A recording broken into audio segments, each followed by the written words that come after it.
Hi, my name is Mark Monlux, and welcome to another episode of Epic Sketch Time. I'm a freelance illustrator in Tacoma, Washington, and I do some cartoons called The Comic Critic and The Return of Stickman.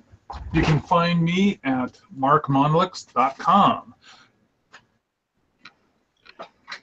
Okay, I'm Bill Morse. I do a freelance illustrator and cartoonist working out of Seattle, Washington, and I do a webcomic strip called Rhapsodies. And hey everybody, my name's Ian Castrita. You can check out my artwork at unfedartist.com. I'm an illustrator, graphic designer, comic artist working out of Tempe, Arizona. Cool. Hello all. Hey Pat. Hey Patrick, we were just doing the introductions. You're up next. Oh, my name is Pat McEwen. I do a comic called The Devil and Mr. Gandhi. You can read it at devilandgandhi.com. Cool. Are we expecting anybody else, Mark? I'm still inviting more people in, but the people who have committed today have all shown up. So we may have another Tacomaite showing up in a bit as soon as I can find his correct address and mail him off. I'm also sending off some, there are some folks who always ask that I invite them even though they never show up. And then I'm going to start, you guys will get the joy of actually seeing me complete a deadline project that I'm in the middle of.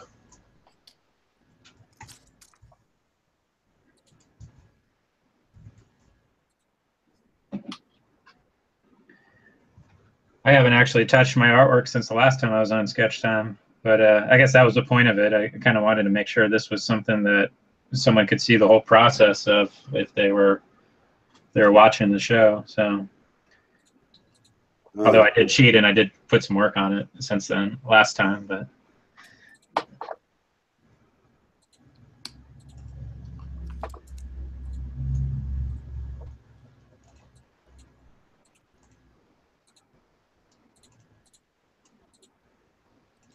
So how are you guys up in the Northwest dealing with all the fire? Well, it's blue sky for the first time in about a week, so that's a good sign. Yeah, there was a little bit of just the smallest amount of mist or rain went through and kind of cleared everything out of the air. Does that mean you guys are out of fire danger, or are the fire still going on? I'm sure they're still going on, but it's not like we look like LA in the 70s anymore. Yeah, for a couple of days last week, the sun was red all throughout the day, and it was kind of weird looking around the house and having a pink glow everywhere. The only good thing that I can say about it is it put a damper on the final gasp of the heat wave, and where we were expecting 90-degree weather, it only was in the mid-80s because of all of that overcast. And I didn't have much of a chance to enjoy any weather this weekend. I was at the Rose City Comic Con, which is held in Portland, Oregon. Mm-hmm.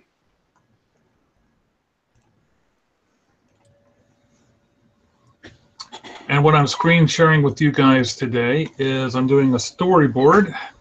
This needs to get to this guy quickly, so I gotta focus on the last little bit of instructions and send this off to him.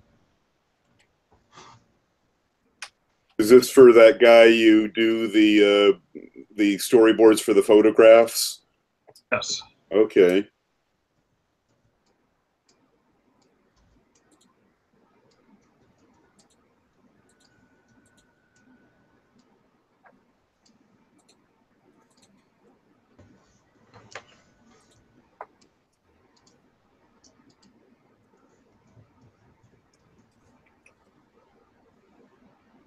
And once I have that done, I will, we actually have a guest artist who would like very much for us to play stuff play you songs. Well, Cool.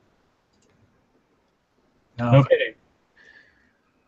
What kind of music do we have to look forward to? kind of a light background-ish, not a lot of words, kind of tonal new age stuff. Ah.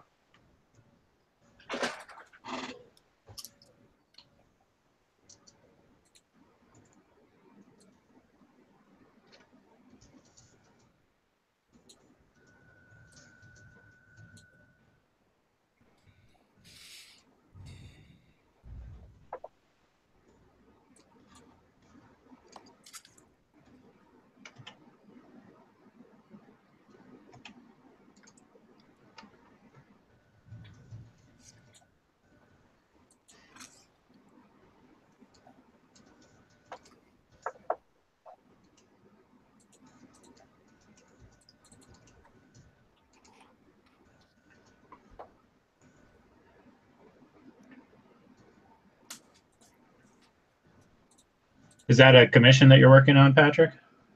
No, this is just for shits and giggles, as they say. Hmm. I'm actually going to be taking a lot of, as much as I possibly can do, original sketches and stuff to the Uticon comic show up in Utica, New York. And I hope to take some like mini color prints, but then take the original sketches there too.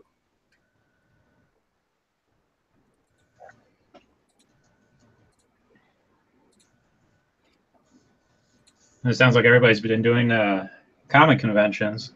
Does that still go pretty well for everybody, or are you guys kind of break even? How's it work for you, everybody? My comic season is just warming up. I do one almost every weekend between now and the middle of November. And my most expensive one right now is Portland, where my expenses between traveling, and I stayed there for 3 nights. I got there a day early. I didn't share a room or expenses with anybody because I took my wife, which was great because she helped me do transactions when I'm busy. But it also means that I can't cut my expenses in half by sharing a room with somebody or sharing gas fare, though it wasn't very much. I mean, Portland's only like 3 hours away from here. And so I made $1,000 in gross, but net I only brought home $50. So, oh man, well, you got 3 nights at a hotel, you got food, you got the table fee. Then on top of that, you have all the expenses of what's needed to produce your material, because I count that as part of a show expense. Yeah, you should. Because I'm going to have to replace that merchandise, but I'm sure you want to sell it, but unless you're making a profit all the way along. But hey, I know a lot of people that go to shows, they don't expand out their readership very much, and they don't make any money. They go to try to build a readership and not just sell merch. Right.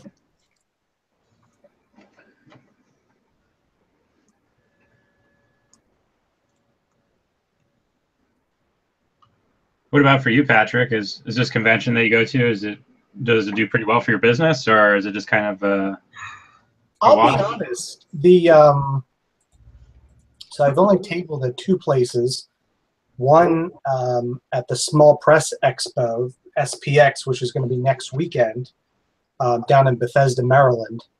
And that one, you know, again, just like Mark was saying, like between hotel rooms, you know, I went down with my girlfriend, then fiance, now my wife, hotel rooms, dinners, you know, everything in between. And it is not a major financial loss, but, you know, there's no profit to be had. But we look at it as you know, this isn't my full-time job. This is a hobby. So I look at it as a kind of a getaway for the weekend. Now for the Uticon, last year I went up there in part to meet with the comic creators that I did a collaborative comic with. So we did Holidays Meets the Devil and Gandhi. So these were the two guys that live up in the Utica, New York area. So I got to spend the day with those guys, which was really cool. And now the table price for SPX is like $350, maybe more for a full table. At Uticon, a table is $30 for a table. Wow. So that's awesome. And I made more money at Uticon than I did at SPX. Huh. And the disparity between like people that enter, the attendance disparity is huge between SPX and Uticon. But I think there were more people open to, it's a much smaller venue, smaller show, but people just had a much more open, I would say, attitude towards stuff. As writing comedy stuff, I was definitely in a very small minority at SPX.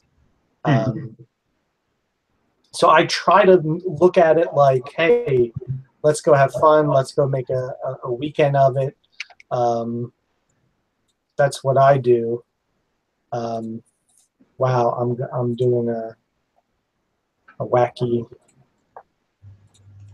reverb thing here, but no. So I mean, I actually do keep track of gross and net, but sometimes it's so depressing that I don't even like to think about it too much. So as long as I'm having fun and me and my wife can make a weekend of it, then it's going to be pretty good. I should mention that the larger shows cost more to be into the long runner, and it's hard to break even on them. Meanwhile, you got these small shows, like I did something that's in Puyallup. I could practically hold my breath and drive there. It's 20 minutes away. The table was $25. And in one day, I sold a shitload of stuff. I made my gross was $350. And another evening, just within 30 minutes, I mentioned this last time, I did a poster for an event where they were showing the killer clowns from outer space. And I sold prints of that just before the show, so I only had like a 30-minute window, but I sold out, and I made $300 that night. So $300 in 30 minutes kind of balances out the $50 for 3 days. Yeah. You're right. Mark, something that you do for a hobby. Mark, you said you've been selling the horror bingo cards have been selling real well, right? Yes, they have. I sold over 20 of them at this last event. Nice. Have you thought of doing? Would you table? I mean, I'm sure you would potentially, but have you looked into doing any like horror-related shows? Oh yes, and I am doing some horror-related shows. Oh yeah. On my agenda. Oh, just a moment, guys. I got email off this attachment to this client, and then call them. Let them know it's there. Talk amongst yourselves. Okay. Well, as far as like getting new audience, like has that gone pretty well for you, Patrick, in the conventions, or is it like hit and miss?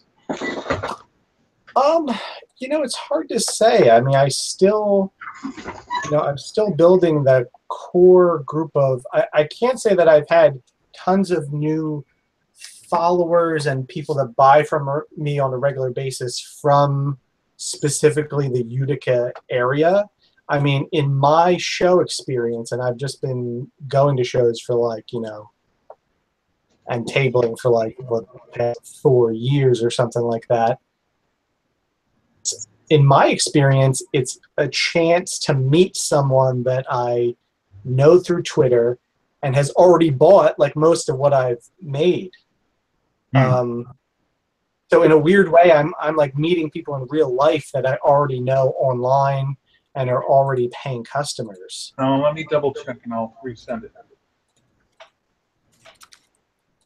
I think it's, and what I saw demonstrated at SPX is if you can find a show that, so this is going to be my second year of going to Uticon.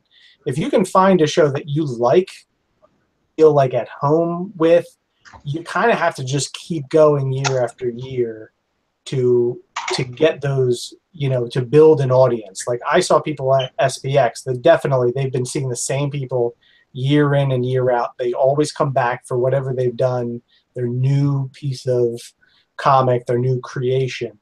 So I'll definitely have better data after this year of going to Uticon as to, you know, the people that come back and say, oh, wow, I got your comics last year. I see you have something new. I definitely want that. And Utica is not that far away from me, and if my buddies still live up in that area, I could see going back there, you know, year after year. So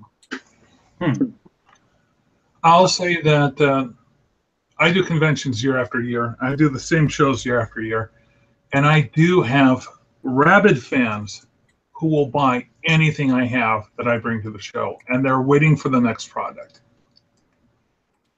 And they'll sometimes, I have one of my friends here in town.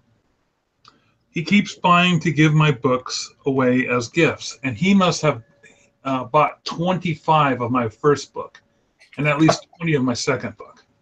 Nice. Apparently he's not so eager to sell my cards. I don't know why. Oh. But he loves giving away my books as art. I mean, as gifts. So. Why do you think they wait to the conventions to buy your stuff? I mean, why do you sell online or no? Yeah, I do sell online, but for the most part, the selling online only is active immediately. Like I had my Kickstarters when I did my Kickstarter, and when people were trying to get in after the fact, and I still had a lot of traffic coming to the trip act. You know how, but you know, you get there late to Kickstarter. Well, now Kickstarter allows you to put a button that redirects them to a place where they can actually buy the merchandise from you directly. Yeah. And so I was getting, I think I got like a dozen orders the following month to my online website. And some of those, I had a person knock on my door, and they ended up buying a brick and then a half brick. And a brick is 12 decks of cards. And they call them a brick because that's what they come in. They come in this big brick. And so there are packages out there. I never got around to making the packaging for the full brick and the half brick cards because they just weren't selling that people weren't buying that many of them.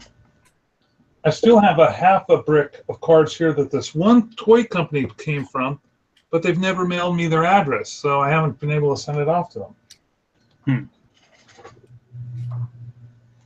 So, Rel, if you're out there and you're listening, send me your address. I'm going to get some guy claiming to be Rel calling me up and saying, yeah, mail those to. Yeah, you're pretty desperate if you're using Epic Sketch Time as a way to communicate with a potential buyer. I think you need to have a phone number or an email or something, Mark. I have an email, but I've emailed them repeatedly and they haven't responded. So what's one to do? Right. I don't know, Skywriter? Can you hire one of those?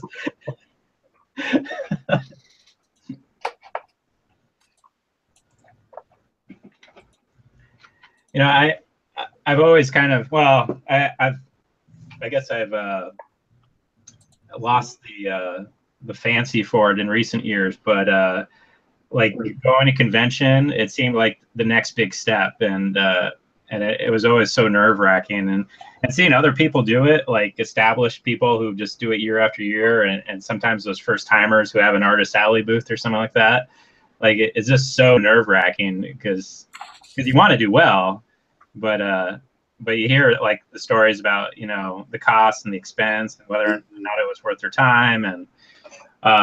And what I've heard from people in webcomics lately is that the conventions have kind of changed their audience. And so it's more, they're there for the celebrities if it's like a big convention, or they're there for cosplay, and comics are kind of taking second fiddle to just like the major stuff. Comics really are taking I can attest to that. A lot of people in Artist Alley have realized that the money's not in the comics, it's in doing prints. Yeah. Pins. And because they can do those really cheaply and mark them up significantly and still sell them and then easily make table. For example, my Killer Clown thing, I think I spent like 5 or 6 hours on it. Whereas you spend thousands of hours putting together a book. And so the amount of cost, and also the amount of cost to print off, say, 10 prints at a Minuteman or a Kinko's and have a fairly decent quality thing that you could sell cheaply, people will line up their tables with them. One guy I know at these conventions, he's actually a printer. So he does but the only thing he prints is his own artwork, and they're of superheroes. And he's like has long since dropped doing Artist Alley and is now in the vendors, because if you're in Artist Alley, you have a height limit. If you're in the vendors, you don't. And he goes up like 20 feet, just hanging all these prints. Is he the one who has all the portraits of them? Yeah, he does real close-up face portraits that are in detail. He does them as 3/4 bust shots, and then he does the full figures of these characters. And there are people out there that they'll buy anything as long as it's got Green Lantern on it. And so he does a pretty good job of breaking them in, and they're really high quality prints because he's got his own print production. But that's all he does, is travel the shows and do these things. I want to show you guys something on the board real quick. This is the project I was working on. This is what I'm showing right now is a sketch of what I would send to my client so that he would have an idea of what, he gives me an idea. I send him a sketch, and then from there, I go ahead and ink it like yay. And then I have a template here that I've created for this particular layout. This is a slightly different size that they use consistently for this article space in their newsletter. And then we put it into this with written instructions as well. And down in the bottom left-hand corner, you can see like an overhead shot of how the characters should be set up. And we send this out to photographers and hope for the best.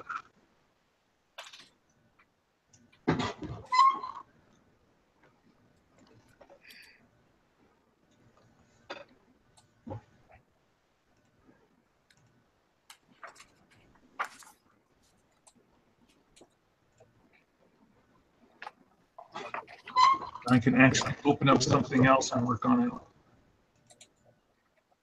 And I'm sorry I wasn't around last week, but I was in the middle of a crunch deadline for a large client. It was also Labor Day, wasn't it? Oh, pardon me. Yeah, last week was Labor Day. It was the week before that. Oh. I'm coming across garbled on somebody's speaker. Who is that? Is that me? Not me. I fixed it going in. I think it might be me. Test, test, test, test. I guess I'd have to talk just a little quieter. Can you guys still hear me like this? Yeah, I can hear you.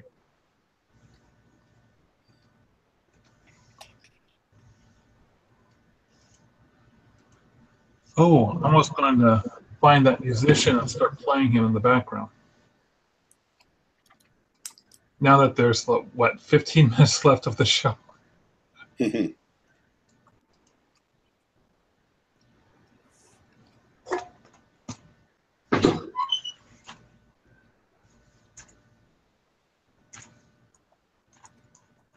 What do you got working on, or what are you working on, Bill?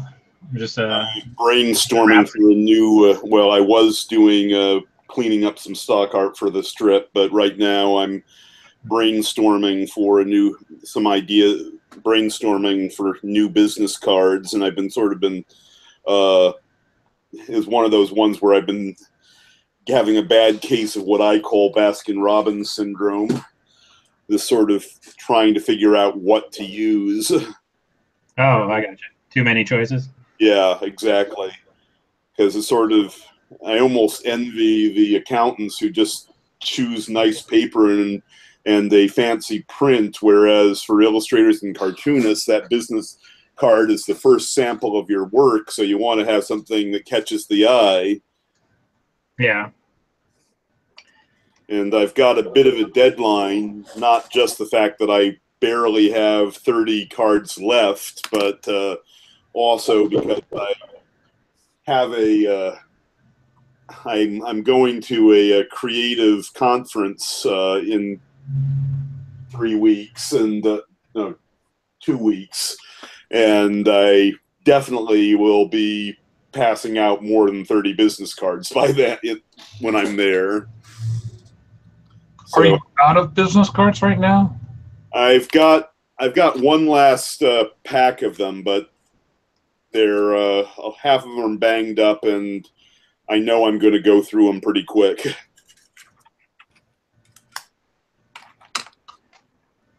You know what I do, and I don't know if this might sound terrible to some people, but I'm also pretty indecisive, and plus my company, since I just started it, things were changing, like sometimes day by day, like new URL or whatever, or whatever it happened to be, like the type of information that I wanted to be on a card.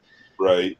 So up until last year when I actually created my LLC, I'd always just used the Avery Clean Edge business cards, and I just kind of made some temporary cards. But I decided to stick with it because I could just print cards as I need them, and I can change the information. And I kind of looked at it as as just kind of like research and development. Like, I hand out a specific card, and if people respond to the design well, then I'm like, okay, well, I know that works. And it's less of a commitment, and you kind of refine it as you go. Right. And I guess eventually, one day I'm gonna, use whatever to print out 500 cards. But so far the Avery has done pretty well for me, I guess. The thing about business cards is, like, I get so many of them, and eventually I just look at a stack of them. I'm like, I guess I need to consider talking to these people or reaching out to them. Like it almost becomes a chore. So I wonder what happens on their end when they have my card, if they even, want to call me back or not. So. I'm aware of that mindset as well, but regrettably, it's sort of the catch-22 of, yeah, that may be a thing, but at the same time, not giving them a business card is... Right, yeah. I guess what I'm saying is don't sweat it so much, I do remember that when I was handing out brochures, when I was working at an art supply store, we were handing out flyers. Like the entire store staff was out at Berkeley and just like spread out around the campus. And I was asking my manager, is like, so what's a good result from all this? Like, how many people you consider successful for all these flyers? He's like, 2% would be great. And I was like, 2%? and he's like, yeah, like 2% would be a really great response to all this. And I was like, you gotta be kidding me. and that's just the nature of handing out pieces of paper to people. But I mean, it's one of the reasons I don't take too much, or I don't sweat too much, I guess, over business cards. As I said, I definitely get it, but... When I was doing promotional postcards and mailing those out,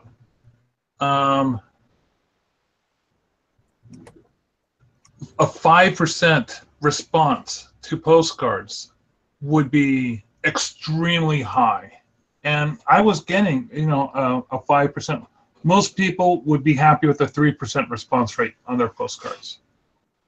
So, yeah, I think the same can be said for your business cards. Mm-hmm.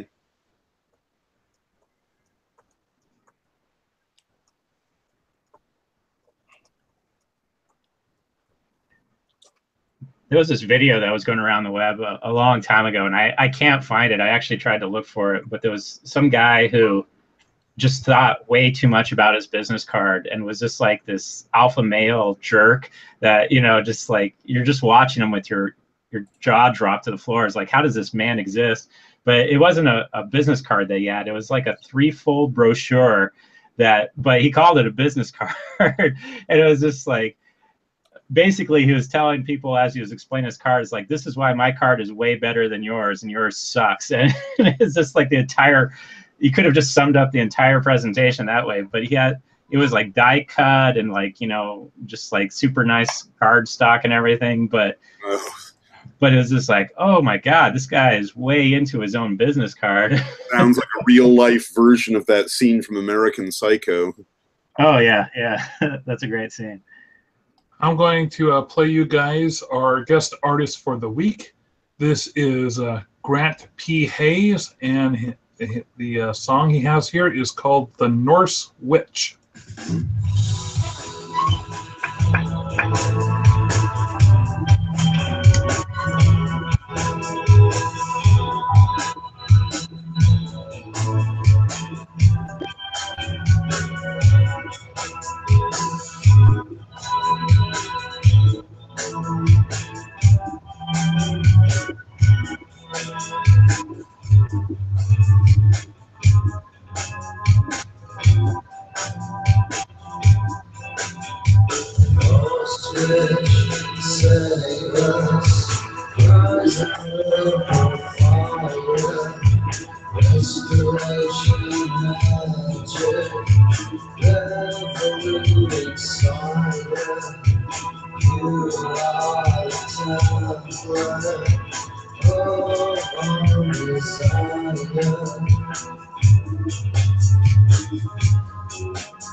So that was the Norse Witch, brought to us by J.P. Hayes. Thank you, J.P.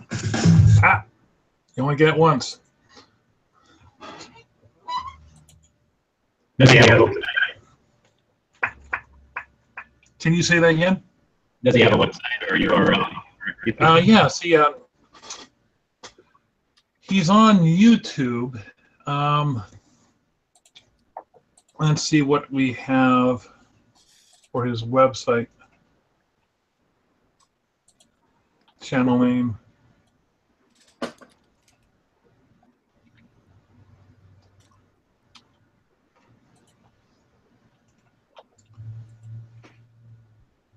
His channel name is West Paul McPhee. That's at pardon me, WESTPHAL space MACPHEE. Or if you type in the Norse Witch on YouTube, that'll take you to the that particular song. He's got another a variety of songs here, and so I'll play another one next week until we get another guest artist.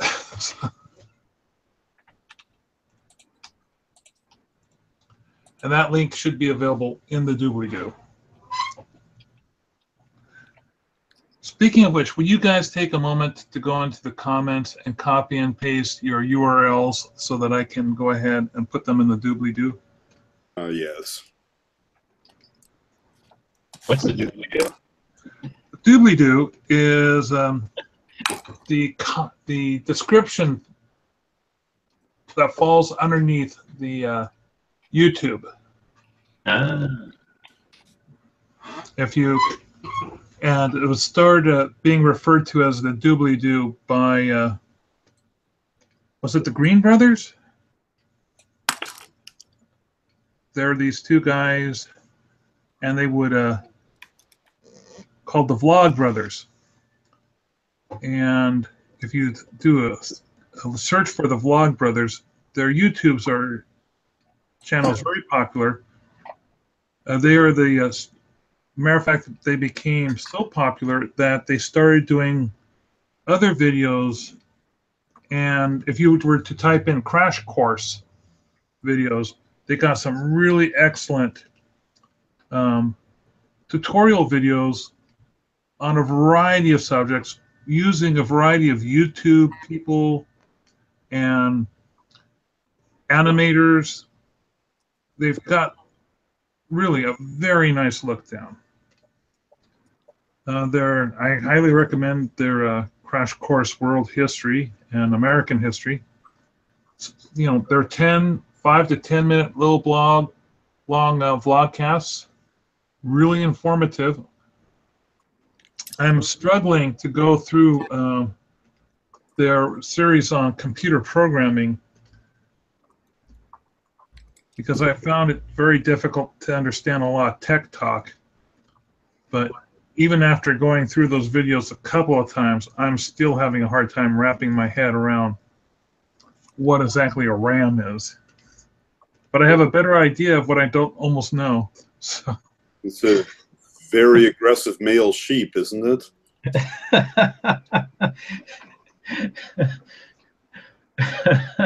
We should really have that rim shot, sound effect on ready. So when someone tells a bad joke, we can just go. Mm-hmm. I was kind of expecting one of you guys to go to make that sound effect. Ba-dum-bum tish. Dum-dum tish. I think if we just have a wave file of what Bill just said, the dum dum tish, like that would make me the happiest person alive. But also spoken in like deadpan Bill Morse too. So dum dum tish. Just every time. It will get old so fast, but we will never stop using it.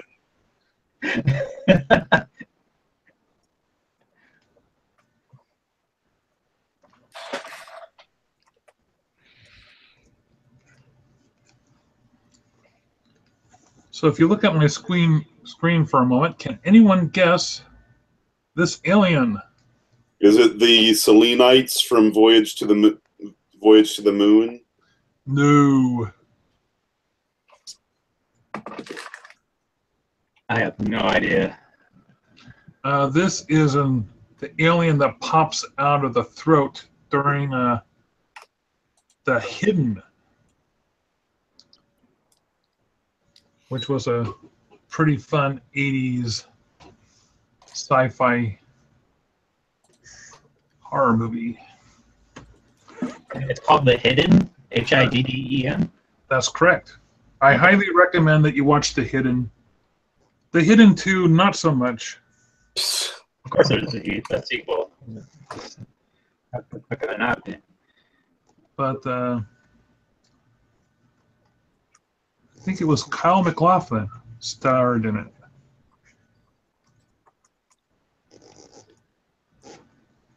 Fresh off of his success of starring in Dune and the Twin Peaks TV series.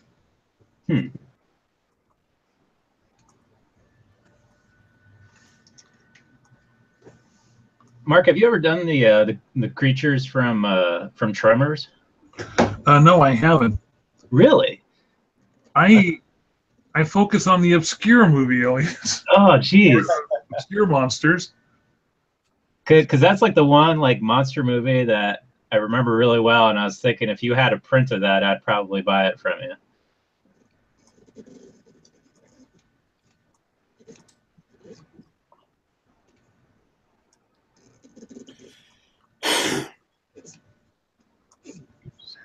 Though I hear they are going to be rebooting the series, and that Kevin Bacon will be involved.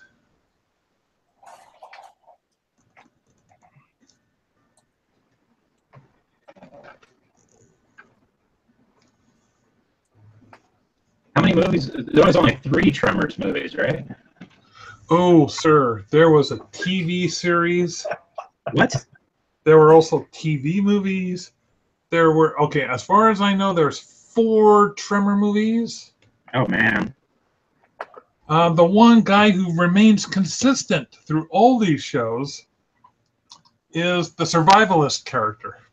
Yeah, the dad from Family Ties. That's correct. Michael Gross, I believe his name is. I see that show didn't kill his career.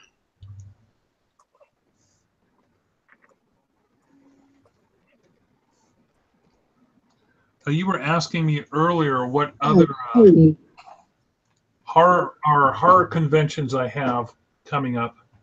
Let me look at my calendar here.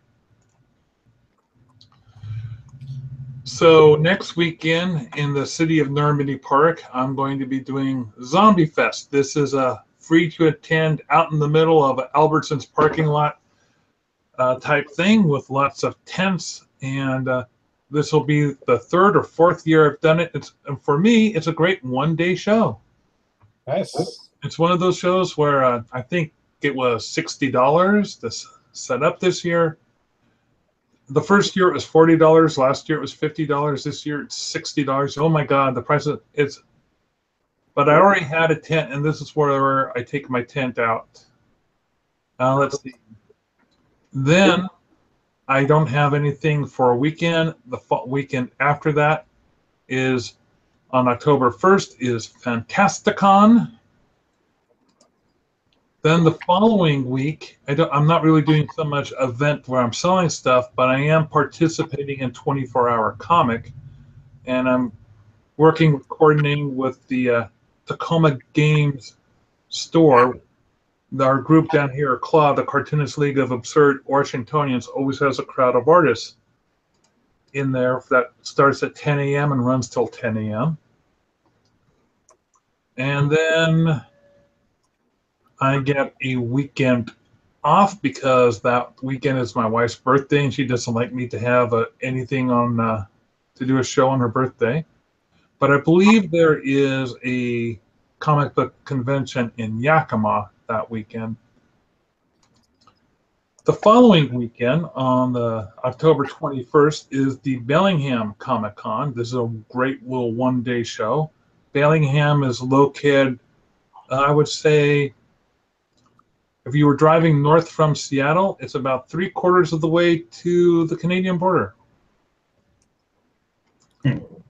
The following weekend, also in Bellingham, but on Friday, is the start of the Bleedingham Film Festival, which is a horror movie film festival. And they start the event with something they call Night Gallery, which will be held at the Eagles Lodge from 5 to 10 p.m. And a bunch of horror-themed artists show up for that one, so I'll be doing that as well. And then the last weekend, oh, pardon me, that was then on the first weekend of November is Jet City here in Tacoma, Washington. And of course, I'll be participating in that as well. And I think that will round me out for the end of the year, because I don't think I have any Christmas shows lined up. I used to do a Christmas show at the local art museum, but that has since gone by the wayside since they did the remodeling. And also, they have a different PR person who seems to have a different focus of how to work with the community, other than, you know, having comic book artists selling stuff inside the museum for Christmas. What are you guys up to? Bill, you were saying that you were heading off to an event this next week. What's it called? It's the Portland Creative Conference. Got a free ticket from the Guild, though I have to go on my own, get there on my own. And at the moment, at first I was overthinking the logistics of getting there, and then I sort of figured it out and did the the train reservation and the hotel just this morning. At the moment, the only thing I'm concerned about is because it's very much a rushed thing, I don't want to risk losing my CPAP device, so I might just have a very bad night of sleep. Though I have friends who don't bother taking their CPAP with them because it's too much of a hassle, and it's hard to fit merchandise in when you've got a CPAP machine filling up the car. That's what I figured, and I from experience, I'm probably good for 3 days before I start really relapsing. So I should mention that Bill is one of those conscientious Americans who doesn't own a car and relies on public transportation to get around. Well, mostly I rely on my bicycle, but every now and again I have to go someplace where I'm not a sweaty mess when I get there. So will you be be taking the bus, or will you actually break down and use Uber this time to get to the event? I broke down and used Amtrak. Well, I mean, how do you get to the hotel from Amtrak? Everything's very close together. Well, that worked out well. Very. I mean, the farthest place is the hotel itself, and even that I can walk in under an hour. And talk about happy accidents. I only realized it after the fact when I only reserved it because it was the cheapest downtown spot, and after that I'm saying, oh wait a minute, that's one of the McMinimans places.